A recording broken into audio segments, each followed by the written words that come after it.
بات کر لیتے ہیں حنا جاوید کیس کے حوالے سے۔ کل ہم نے دیکھا سوشل میڈیا پر، نیوز چینلز پر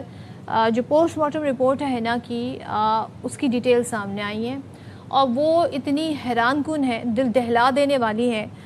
جس میں اس کی کاز آف ڈیتھ تو امیجیٹ نہیں معلوم ہو رہی، لیکن ظاہر ہے اب آپ اندازہ لگائیں، شاور سے لٹکی ہوئی لاش، تار سے وائر سے گلا اس کا جو ہے وہ دبایا ہوا تھا، دوسرے اس کے دل کے ارد گرد خون جمع ہوا تھا اور اس کی پسلیاں تک ٹوٹی ہوئی تھی،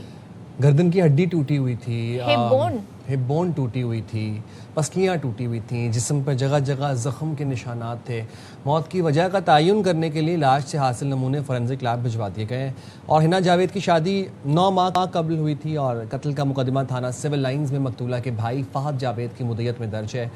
بابر ملک ہمارے ساتھ موجود ہیں، ان سے جان لیتے ہیں پوسٹ مارٹم رپورٹ میں بابر بتائے گا مزید کیا تحقیقات ہوئی اور پوسٹ مارٹم رپورٹ میں کیا سامنے آیا ہے؟ دیکھیں، گزشتہ روز بھی اے are Y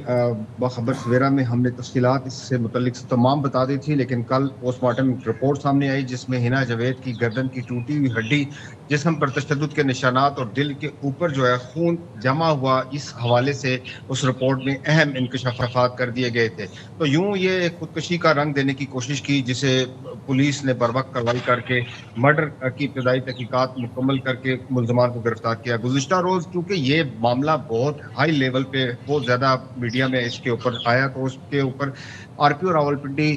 Babar Sarfraz Alpa, C P O Rawalpindi D I G Hassan Mushtaq Sukhera جو ہے، انہوں نے گزشتہ شام جو ہے رات کو پریس کانفرنس کر دی ہے، اور اس پریس کانفرنس میں انہوں نے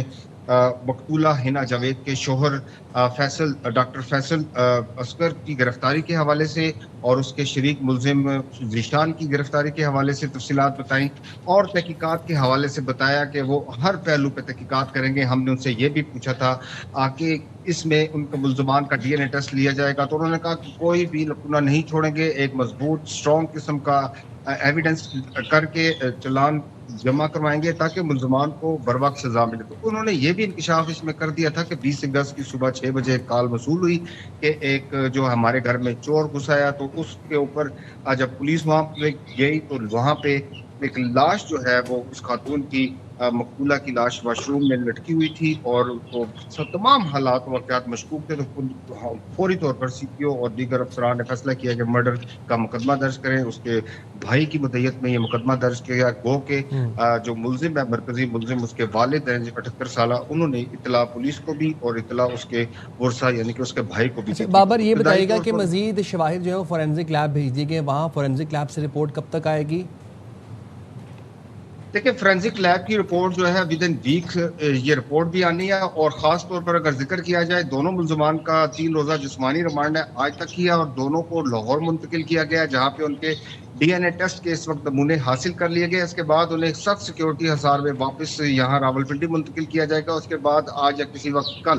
انہیں عدالت میں پیش کیا جائے گا۔ پولیس کی جانب سے یا تو انہیں جوڈیشل کروانے کی استدعا کی جائے گی یا مزید جسمانی ریمانڈ لیا جائے گا۔ پولیس اور حکام یہی کہتے ہیں کہ یہ ہائی پروفائل کیس ہے، اس کے اوپر کسی صورت بھی کوئی ایسا لکونہ نہیں چھوڑیں گے جس سے ملزمان کو کوئی فائدہ ہو، تو اس لیے تمام پہلوؤں کو